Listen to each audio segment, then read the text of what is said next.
क्या आपने कभी सोचा है कि सिर्फ आपका बिजनेस आइडिया आप और आपके खानदान को कनाडा की परमानेंट रेजिडेंसी दिला सकता है? और क्या आप जानते हैं कि 2026-28 के लिए स्टार्टअप वीज़ा प्रोग्राम में ऐसे नए रिफॉर्म्स आ रहे हैं जो कि स्ट्रॉन्ग एप्लीकेंट्स के लिए फ़ायदेमंद हैं, मगर वीक एप्लीकेंट्स के लिए हालात मज़ीद सख्त हो जाएंगे। तो इसके लिए हम 2025, 26 और 28 तक का SUV प्रोग्राम का कंप्लीट रोड मैप देखेंगे।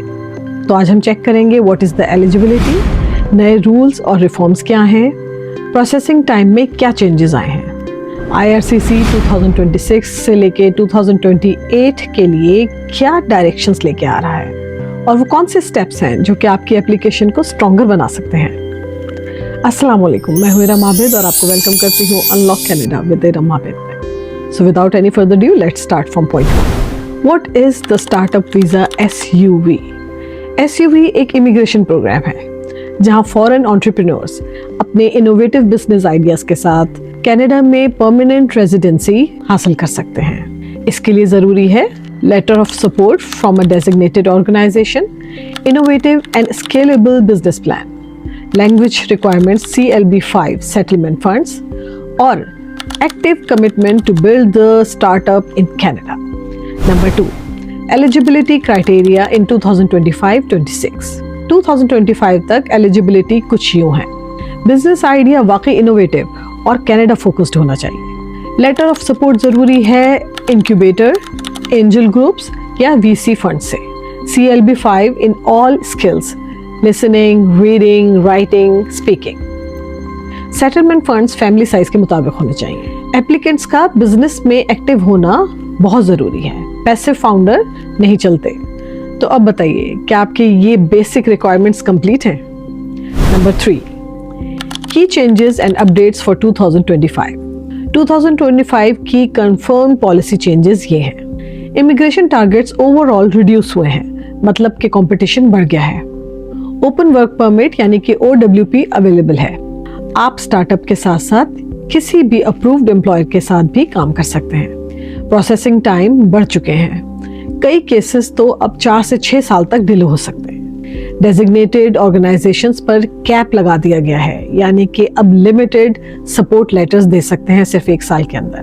Number 4, 2026-28 updated directions, new reforms and focus.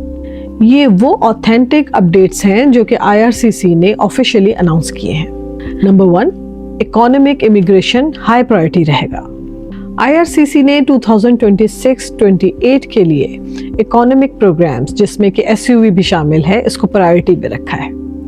Number 2, TR temporary resident volume major reduction. 2026 से IRCC टेम्पररी रेजिडेंट यानी कि विजिटर्स, स्टूडेंट्स, वर्कर्स को कम करेगा और फोकस ज्यादातर PR बेस्ड प्रोग्राम्स पर होगा। SUV को भी इनडायरेक्ट फायदा मिलेगा। नंबर 3, हाई क्वालिटी स्टार्टअप्स पर स्ट्रॉन्ग एम्फोसिस रहेगा।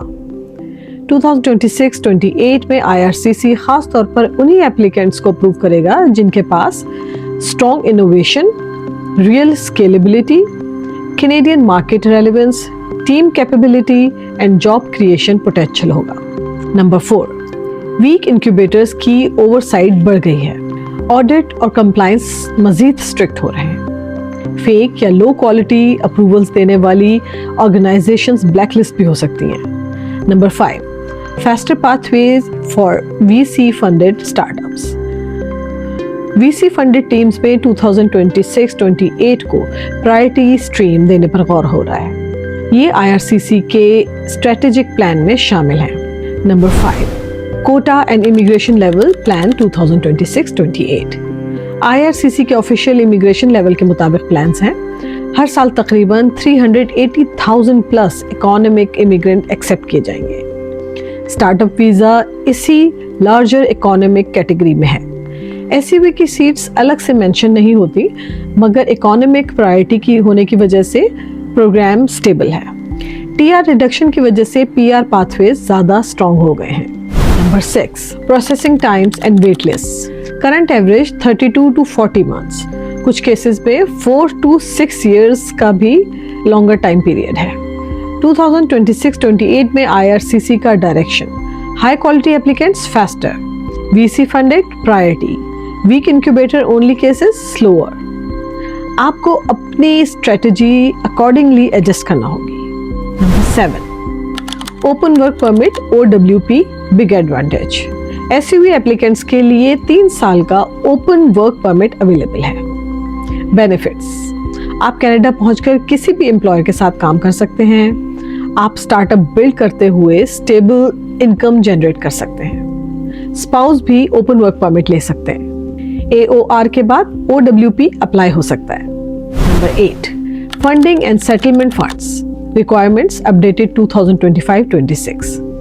Settlement funds minimum for 1 person $14,690, for 2 persons $18,288, जबकि 3 persons के लिए $22,483 कैनेडियन डॉलर्स, 4 persons के लिए $27,297 कैनेडियन डॉलर्स, जबकि 5 persons के लिए $30,690 Canadian dollars.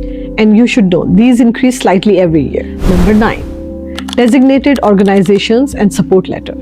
Designated organisations 3 categories में होती हैं: venture capital funds, angel investor groups, business incubators. Letter of support हासिल करने के लिए लाजमी है strong pitch, solid business plan, market validation and founder capability. Canada impact वाज़ा होना बहुत ज़रूरी है। Number 10, challenges and practical tips 2026-28। Challenges, competition बहुत ज़्यादा है। डीओस के पास लिमिटेड स्लॉट्स हैं।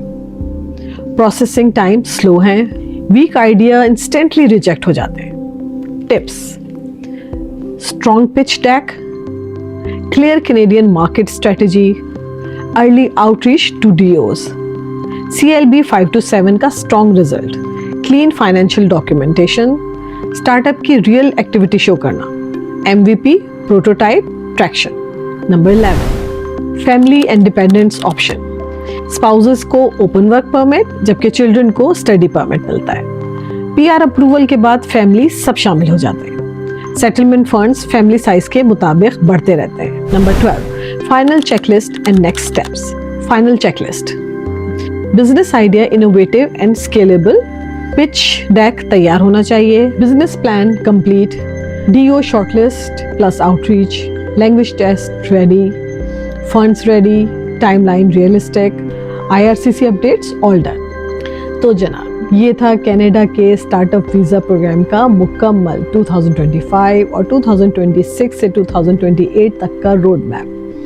रूल्स सख्त ज़रूर हुए हैं, मगर जेन्युइन और प्रिपेयर्ड एप्लीकेंट्स के लिए अभी भी बड़ी अपॉर्चुनिटी मौजूद है। अगर आपके पास एक स्ट्रॉन्ग बिजनेस आइडिया है और आप कनाडा में अपने मुस्तकबिल को सिक्योर करना चाहते हैं, तो ये प्रोग्राम आपके लिए बेहतरीन हो सकता है। अगर आपको ये वीडियो वैल्यूएबल लगी है तो सब्सक्राइब कीजिए, लाइक कीजिए और सवाल भेजिए, कमेंट्स कीजिए and all the best. So what are you waiting for? Let's unlock Canada with Iram Abid.